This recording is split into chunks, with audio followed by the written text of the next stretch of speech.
Sisonke, before I ask you to take it, I want to read a passage out of your book, Always Another Country, which for me actually made me want to almost weep, because you, even though you're sitting in Perth on the other side of the pond, you're a person who loves this country and have been a whistleblower in your own way, in as much as you were speaking, blowing the whistle about the denialism around HIV/AIDS and finding yourself at odds with the ANC, the organization within which you were born and nurtured through your father and your mother, where you had to individuate from it and start saying, hang on, truth does matter.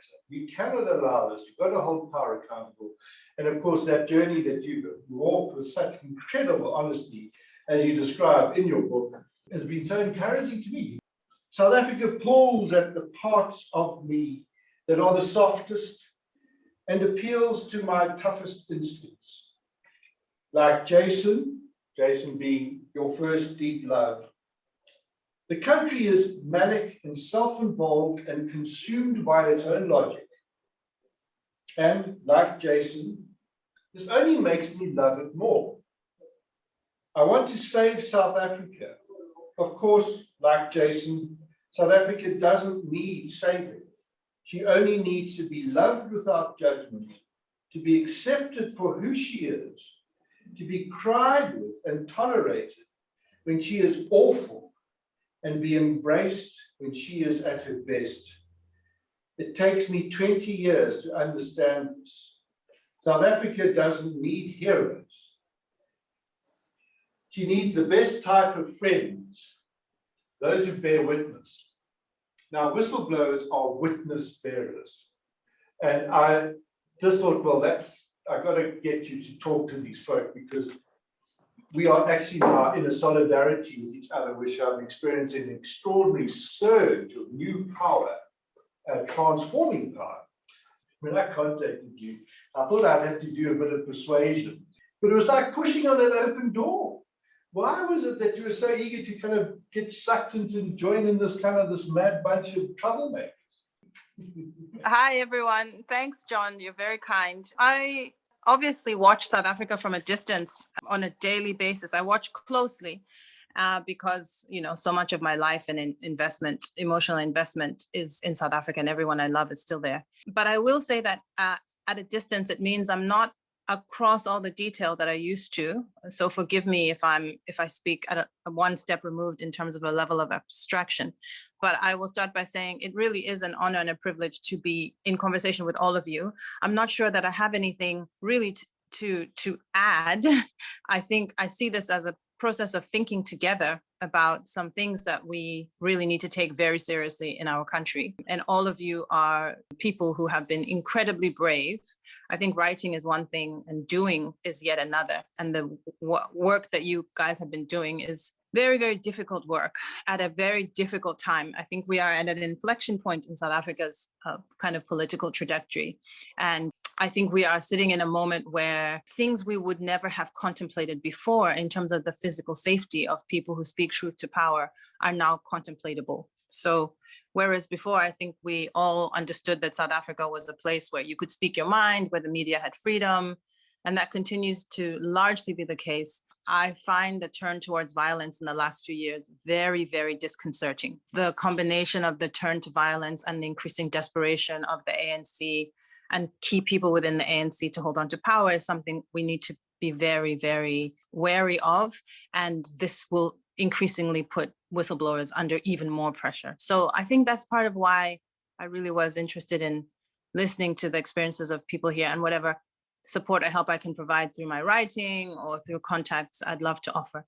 Just a few thoughts maybe from my old life. So before I was a writer, I ran a very large human rights organization, Amnesty International. Those are many of my colleagues. I ran the Open Society Initiative for Southern Africa.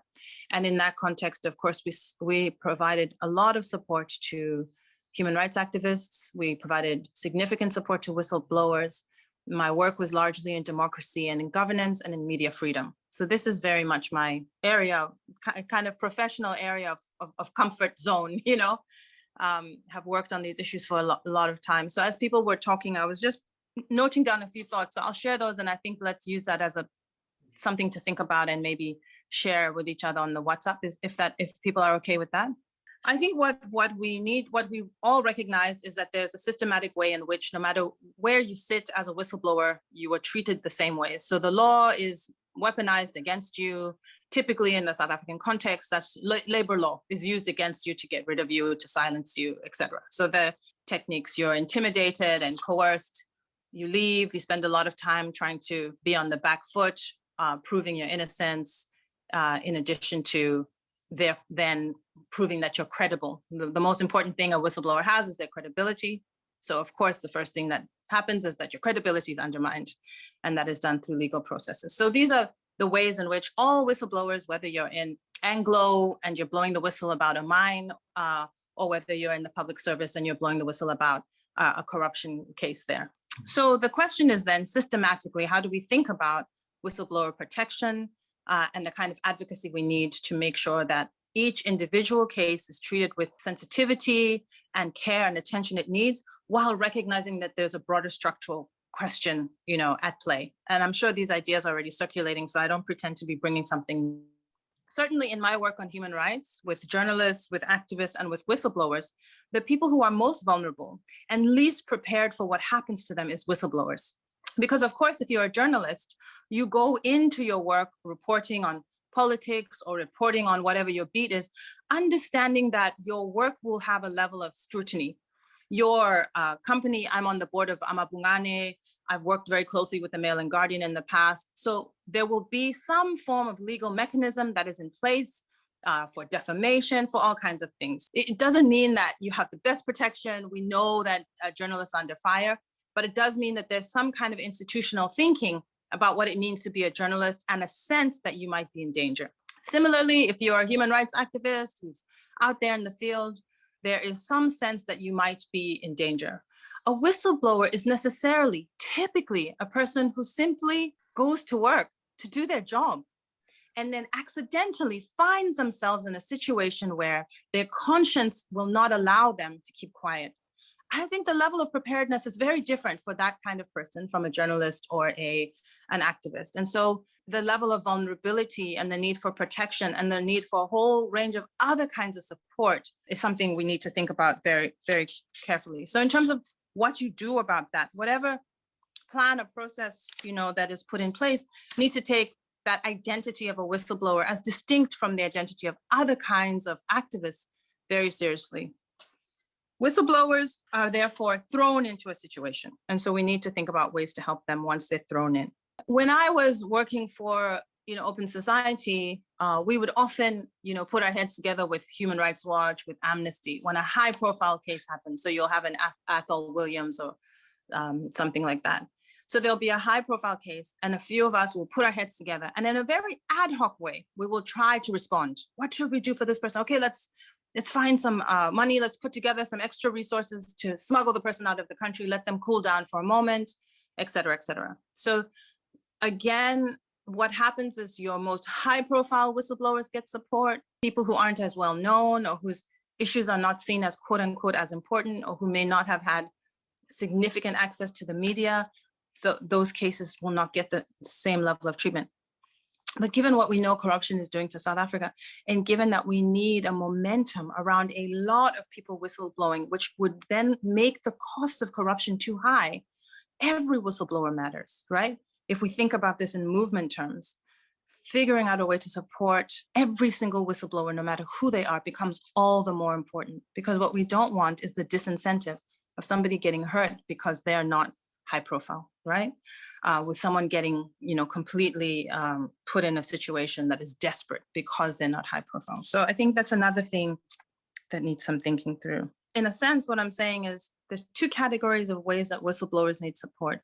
The one is on the basic level of income support, personal security, and some legal support, right? So every person who blows the whistle should be able to know where they can go to access the kind of support which is necessary pretty much immediately as soon as they start getting scapegoated. And all of the stories that people have shared today testify to that. So that's the one level. And then I think there's another level, and this again speaks to what South Africans have been so good at for most of our history, which is building movements. And so there is a need to think about what this movement looks like. At the moment, there's a very strong sense of anti-corruption. There's good language and rhetoric around it. A lot of the momentum around anti-corruption has been driven by NGOs like Corruption Watch, et cetera, which are excellent, but also come with their own problems. There's perception that anti-corruption is largely, quote unquote, driven by white people who have resources. We have to, I'm just simply saying it honestly. I'm not making a judgment about that. I'm simply saying this is how there's a perception around this anti-corruption initiative. So if we're thinking about what a movement to support anti-corruption increasingly looks like, what you have to always have in any movement is a set of very clear goals. The Zondo Commission, I think for all of us, was very instructive. Everybody watched it closely. It gave us a huge amount of information. It validated so much of the fantastic work that our journalists have bravely been doing for many years, and that whistleblowers who came forward, like many of you in that process. Zondo Commission was great. It was hugely expensive and very politicized for lots of reasons. In part, I think because it's not a permanent body. So the minute you make something a permanent body, ingrained institution, much like we saw in the early years of the public protector, what you're then doing is saying we have a built-in mechanism. There's constant referral. So an anti-corruption commission that is a standing body that doesn't rely on exorbitant sitting fees, et cetera, has capacity for research, that is independent, that has the trust of the nation, I think would be an important thing to be advocating around at a kind of slightly longer term. Again, this is all me. I'm not plugging into anything bigger. And so it may be that there are initiatives and people are talking about this already. And so aware that I might be speaking out of turn. And then I think this question about employee training and awareness around whistleblowing. So again, whether you are sitting in a private sector organization or a government institution, it does seem to me that it's useful once you begin to think about, because there's so much corruption, because there's so much malfeasance happening, when you begin to think about, should I say something? It would be very useful to have a set of resources, a place you can call to answer some of your questions, which say, these are the things you need to think about. This is how you must document, a place to go, some people to talk to, some secret channels, a WhatsApp group, whatever it is. I don't have specific answers, but I am flagging the need for some public legal training and education around whistleblowing to support whistleblowers, to let people know that this is a thing that is valid and real, and that these are the heroes that we talk about. And then something that kind of speaks to everyday, this idea of everyday heroes, making everybody who's a whistleblower, you don't have to make their name known, but I think making what they have done for democracy known. So spreading the word about how much money has been saved or returned to the fiscus, making smart arguments about the benefits that whistleblowers have brought us, I think is another thing that we could do. Just to summarize, I think three key points that I think it's important to recognize and that I want us to talk through. One is the extreme vulnerability of whistleblowers as a category of activist. The second one is the need to think about what kind of support can be offered to whistleblowers, not in an ad hoc way, in a systematic way that recognizes both the need for security, personal income, legal support, et cetera.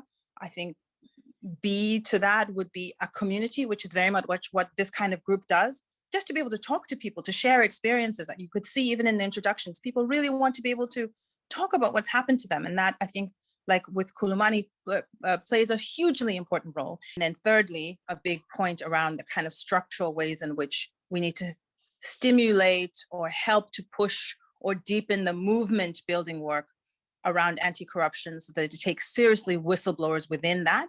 And that looks at a permanent commission rather than, a Zondo commission style thing, which is independent and has support, and some broad-based legal advocacy and training for people that says, if you are considering taking this on, these are the things you need to think about.